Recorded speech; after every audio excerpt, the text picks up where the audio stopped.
Assalamualaikum warahmatullahi wabarakatuh. Hai anak-anak ustazah, bagaimana kabar antum hari ini? Ustazah doakan semoga anak ustazah dan keluarga selalu dalam keadaan sehat. Amin. Baiklah anak ustazah, untuk pembelajaran kita hari ini yaitu tema 3, subtema 2, pembelajaran 1 dan 2, antum akan belajar dengan Ustazah Ike. Sebelum memulai pembelajaran, marilah kita awali pembelajaran kita dengan membacakan Bismillahirrahmanirrahim. Semoga pembelajaran kita hari ini diberkahi oleh Allah Subhanahu wa Ta'ala. Amin. Tujuan pembelajaran kita hari ini, yang pertama, dengan melakukan pengamatan benda, siswa dapat mengelompokkan benda berdasarkan wujudnya dengan tepat. Yang kedua, dengan penjelasan guru, siswa dapat mengidentifikasi informasi tentang sifat wujud benda dengan benar.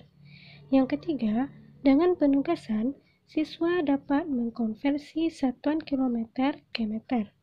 Yang keempat, dengan mengamati contoh gerakan tari, siswa dapat mengidentifikasi gerak kuat dan lemah kaki dengan tepat. Baiklah, materi kita hari ini yaitu tentang wujud benda. Setiap benda memiliki wujud. Wujud benda dibagi 3, yaitu padat, cair, dan gas. Yang pertama, kita masuk benda padat. Bentuk benda padat selalu tetap. Artinya, jika benda itu dipindahkan kemanapun, bentuknya tidak akan berubah. Contoh dari benda padat ini adalah meja, batu, kursi, gelas, sepatu, dan lain-lain. Yang kedua, benda cair. Bentuk benda cair selalu berubah menyesuaikan bentuk wadahnya. Artinya, jika air dimasukkan ke dalam botol, maka bentuknya akan seperti botol. Jika air dimasukkan ke dalam gelas, maka bentuknya akan seperti gelas. Contoh benda cair adalah air, kecap, sirup, minyak, dan lain-lain. Yang ketiga, benda gas. Bentuk benda gas selalu berubah sesuai dengan bentuk wadahnya. Artinya, bila udara berada di dalam botol, maka bentuk udara tersebut akan seperti botol. Contoh dari benda gas adalah gas helium pada balon, udara, angin, oksigen, dan lain-lain. Nah, sekarang coba anak ustazah perhatikan gambar berikut ini. Nah, ini ada Dayu bersama ibunya. Jadi Dayu membantu orang tua ibunya memasak di dapur. Nah, dapat kita lihat di dapur banyak berbagai macam benda. Nah, mari kita kelompokkan benda yang ada di dapur tersebut berdasarkan wujudnya. Benda padat dapat kita lihat di sana ada panci, kompor, sendok, botol. Kemudian yang benda cair dapat kita lihat ada air, minyak goreng, kemudian ada cuka. Nah, benda gas di sana dapat kita lihat itu adalah uap air. Berbagai macam benda, padat, cair, gas, memiliki kesamaan, yaitu memerlukan ruang atau tempat untuk keberadaannya. Benda memiliki ciri-ciri yaitu mempunyai massa dan volume. Yang pertama, massa.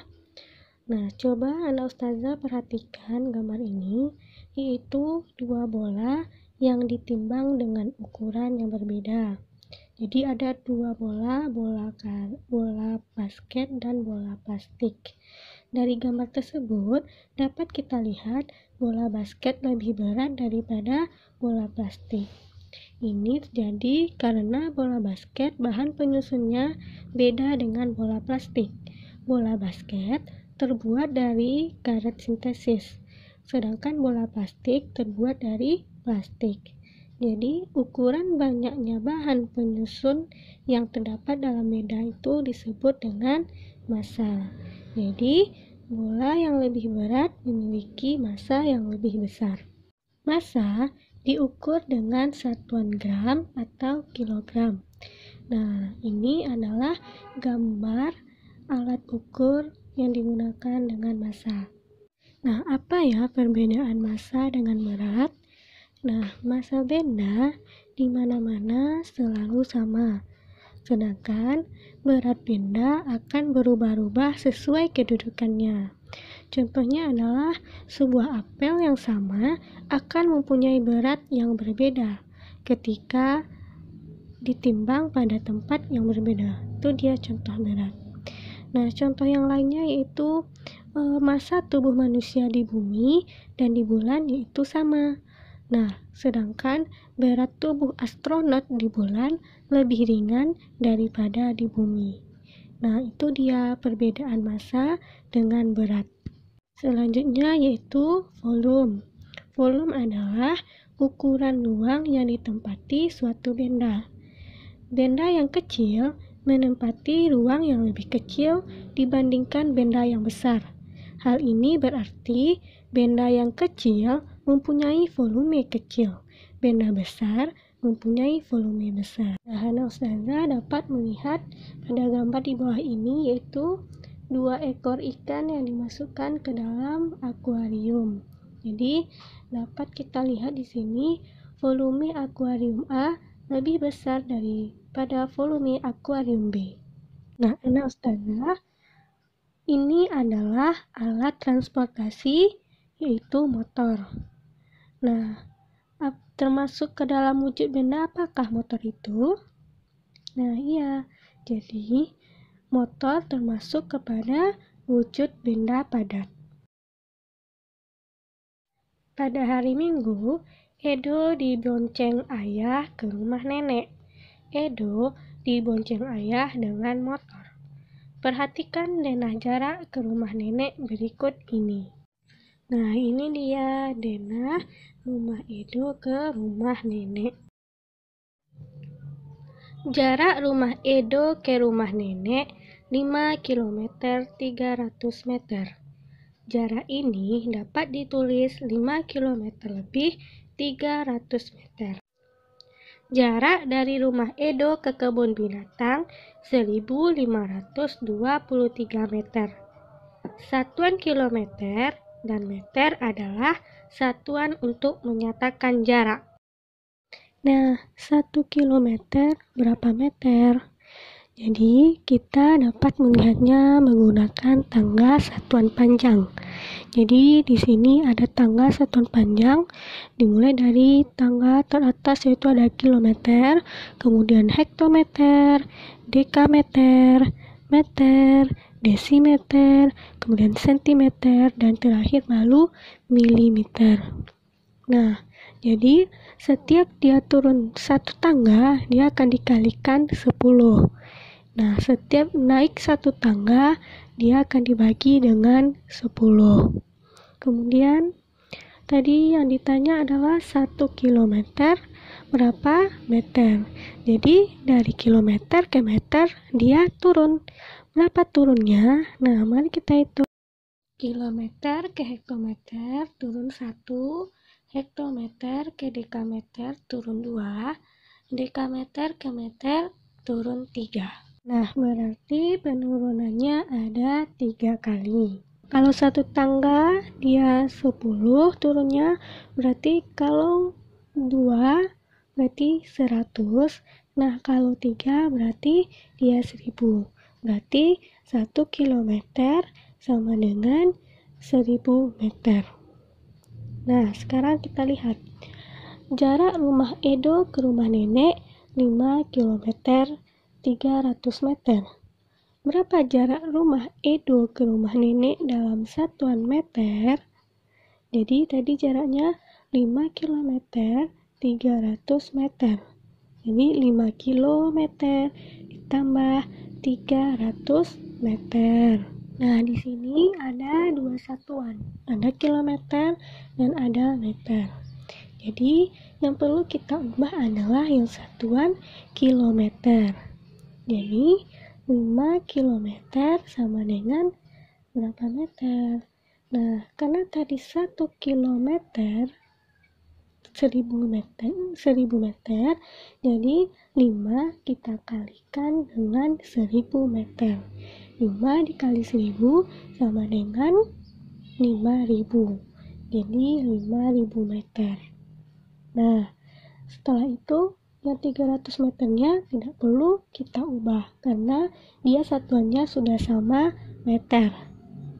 Nah, selanjutnya baru kita jumlahkan 5000 meter ditambah 300 meter sama dengan 5300 meter.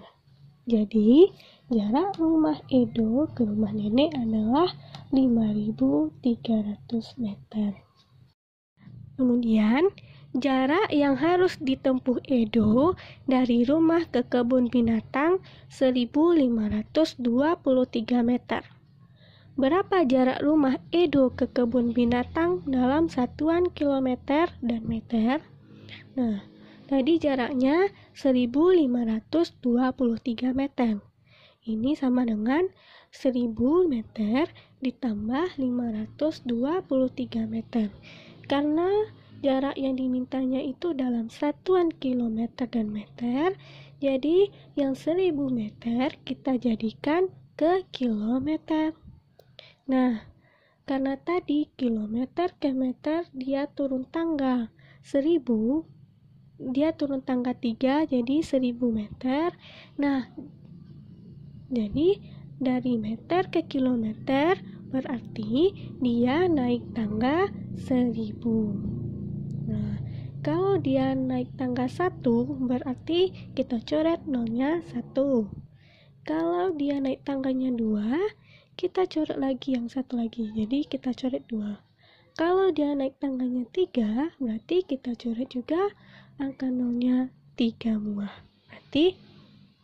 Berarti 1000 meter sama dengan 1 kilometer. Ditambah 523 meter. Jadi jarak rumah Edo ke kebun binatang dalam satuan kilometer dan meter sama dengan 1 kilometer ditambah 523 meter. Pernahkah anak ustazah memperhatikan gerakan tiupan angin? Angin adalah udara yang bergerak. Udara berwujud gas. Gas tidak terlihat, namun dapat dirasakan. Tiupan angin ada yang kencang, lembut, dan sepoi-sepoi. Ada juga angin yang bertiup sangat kencang, seperti angin topan, angin puting beliung, dan lain-lain. Nah, gerakan angin ini dapat kita lakukan dengan gerakan tari. Ada yang bergerak lambat, ada yang bergerak cepat, dan juga ada yang berputar. Dalam tarian, ada gerak tangan dan ada juga gerakan langkah kaki. Gerakan tangan dan kaki harus selaras dengan irama yang mengiringi. Nah, gerakan kaki ada gerakan kaki dalam tari dengan tenaga kuat dan ada gerak kaki dalam tari dengan tenaga lemah. Gerak kaki dalam tari dengan tenaga kuat artinya tarian yang berekspresi penuh atau tarian yang bersemangat. Contohnya, gerakan yang menghentakkan kaki ke lantai. Kemudian, gerak kaki dalam tari dengan tenaga lemah artinya gerakan tari yang lemah gemulai atau secara halus. Contohnya, gerakan kaki yang berjalan ke depan atau serong dengan lemah lembut. Nah, ini ada contoh gerakan kaki dalam tarian. Baiklah, itulah pembelajaran kita hari ini. Jadi, tadi kita telah belajar tentang wujud benda, ada benda padat, benda cair, dan benda gas. Kemudian, kita juga telah belajar tadi tentang mengubah satuan panjang dari kilometer ke meter. Kemudian tadi kita juga sudah belajar gerakan kaki pada tarian, yaitu gerak kaki kuat dan gerak kaki lemah. Baiklah, itulah pembelajaran kita hari ini. Semoga anak ustazah senang dan dimengerti. Nah, marilah kita sudahi pembelajaran kita dengan membacakan Alhamdulillahirabbil alamin. Assalamualaikum warahmatullahi wabarakatuh.